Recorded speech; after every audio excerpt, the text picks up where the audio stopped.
माझं शेत आहे ना, इथंच कुठेतरी माझा जन्म झालाय. आणि ते जे लिंबाचं झाड आहे ना, ते लहानपणापासून लय आवडायचं मला.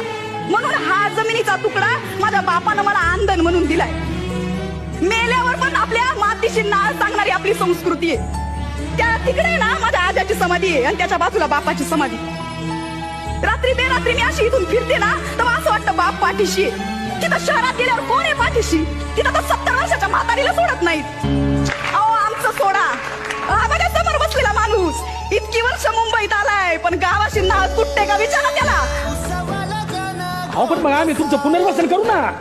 65 वर्ष झाली, 65 वर्ष रिफ्युजी कॅम्प बंद नाही झालेत.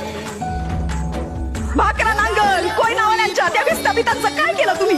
नाही मला माहितीये, आम्ही किती बी नाही म्हणलं ना तरी जबरदस्तीला तुम्ही आमच्या जमिनी घेणार. आणि मला हे बी माहितीये की आम्ही कोर्टात गेलो ना तरी तुमच्या विरुद्ध काहीच करू शकणार नाही. तुम्ही आम्हाला देशोधडीला लावा आणि देशाचा विकास करा.